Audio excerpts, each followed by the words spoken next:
Hola, ¿qué tal? ¿Cómo están? El día de hoy vamos a hablar sobre la hipertensión arterial.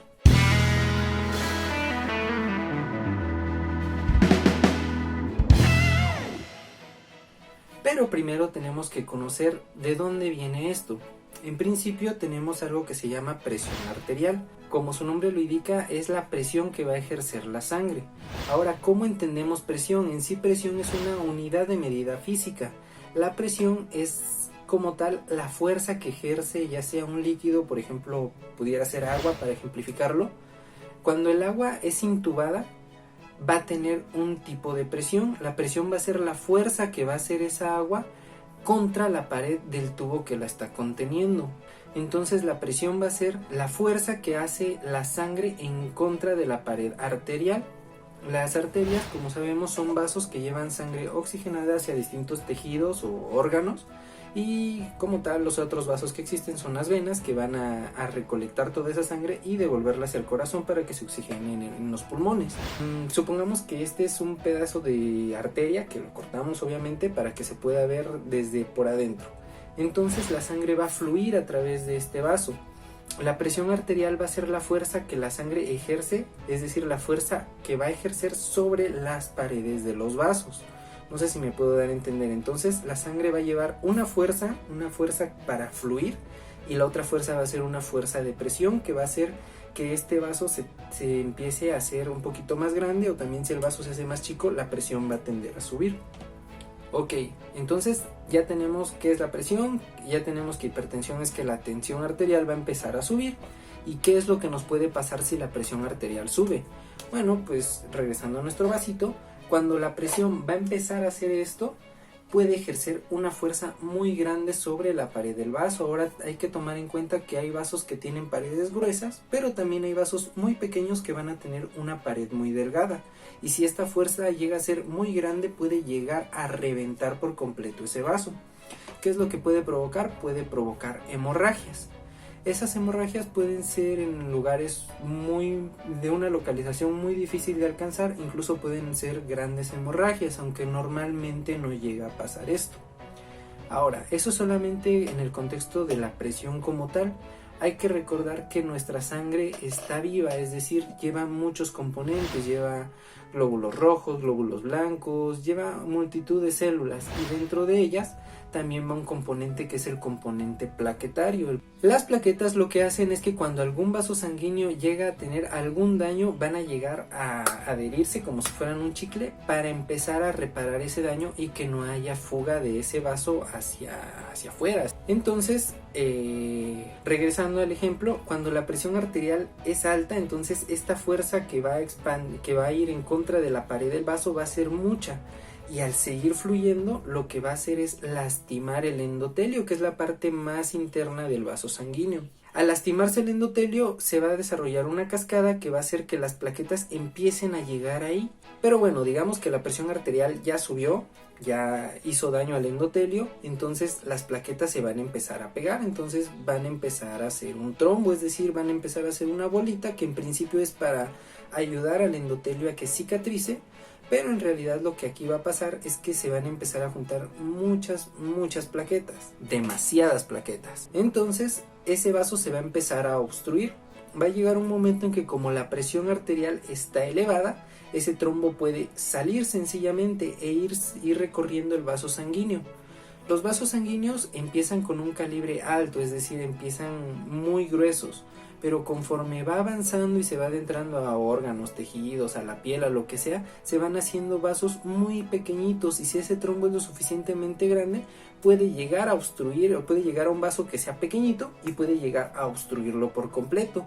Entonces, si lo obstruye, la sangre no va a fluir, y por eso es que uno de los desenlaces más feos de la hipertensión es que haya un infarto. ¿Por qué?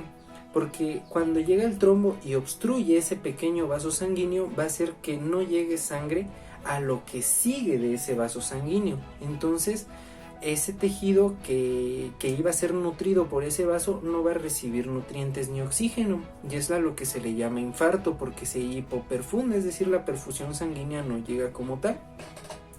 El infarto puede suceder, por ejemplo, en las arterias coronarias, y dejaría de recibir sangre el mismo corazón, es decir, el corazón por adentro es una bomba y él bombea la sangre, pero como tal también es un músculo que necesita nutrimentos y las arterias coronarias se tapan, ese músculo no va a recibir sangre y por ende va a dejar de funcionar. Por eso es que también puede darnos infarto de miocardio, es decir, infarto del corazón.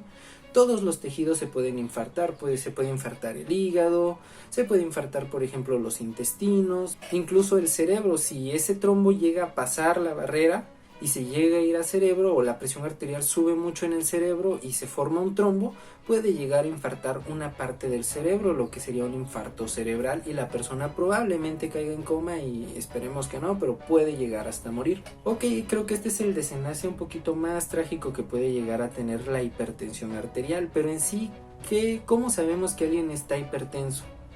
Bueno, pues en realidad es una persona que por lo normal es una persona gordita, que no cuida mucho su alimentación. Muy probablemente sus familiares también van a padecer de hipertensión arterial o diabetes. Puede ser una persona que fuma. Esta persona, cuando sube mucho la presión, se va a empezar a sentir muy cansada, con dolor de cabeza. De hecho, hay varios signos que se llaman signos de vasoespasmo que se buscan intencionadamente en este tipo de pacientes. Esos signos son que ve lucecitas, que escucha zumbidos y que le duele mucho la cabeza. Cuando una persona está en este estado, se tiene que acudir de inmediato al médico para que se tome la presión arterial y, si es necesario, se le medique. Bueno, ya adentrarnos en la medicación es algo ya muy complejo, pero pues sobre todo se tiene que checar eso mismo. Un médico actualmente no les va a dar el diagnóstico de hipertensión así solamente porque lleguen con una presión arterial alta. Realmente se necesitan varias tomas. La mayoría de médicos va a pedirte que vayas 7 días consecutivos a que chequen tu presión arterial, pero como tal, que no seas hipertenso no te excluye de que no puedas llegar a tener una urgencia hipertensiva, es decir, que tu presión sea tan elevada que, aunque realmente ni siquiera tengas el diagnóstico de ser hipertenso, ya puedes caer en esto e incluso te puede dar un infarto de cualquier tejido del cuerpo. En sí, a los que más se les tiene miedo es un infarto cardíaco o un infarto cerebral. Así que hay que cuidarnos mucho. Realmente el tratamiento para la hipertensión arterial no es algo tan complejo, solamente es 1 o tal vez 2 pastillitas o tal vez hasta 3 pastillitas al día. Pero ya con eso tu presión arterial va a estar muy bien controlada. Obviamente se va a recomendar siempre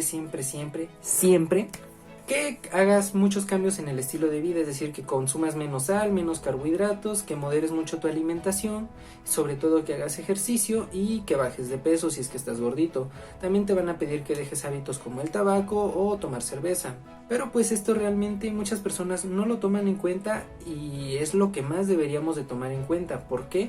Porque según la literatura, el cambio de hábitos es lo que más puede promover a que esta persona incluso pueda quedar sin ningún tratamiento farmacológico, aparte de que le ayuda para sentirse muchísimo mejor, ya que al tener buenos hábitos el cuerpo se va a conservar más activo, va a revitalizarse un poquito y también va a eliminar algunas sustancias tóxicas. Las arterias o venas se van a hacer un poquito más fuertes y el corazón va a funcionar de una mejor manera. Obviamente todos desde nuestra juventud tenemos que cuidarnos mucho para no caer en una de estas enfermedades. Eso es algo sumamente importante. Y pues bueno, si tienes alguna duda sobre cómo es que se desarrolla esta enfermedad, puedes dejármelo en la cajita de comentarios. Esto es un repasito muy raro, realmente es para personas que no son médicos, como para que entiendan un poquito más su enfermedad. Y pues ya después tal vez haremos algún video o algún podcast sobre como tal la fisiopatología o tratamiento o cosas de otro tipo. Pero en sí la finalidad ahorita es dar algo muy somero para personas precisamente que tal vez tienen esta enfermedad y quieren un poquito de más información. Es una forma muy fácil de explicarlo y esas son las mayores complicaciones que tienen. Y pues bueno, si te gustó te puedes suscribir, te dejo mis redes sociales. Adiós.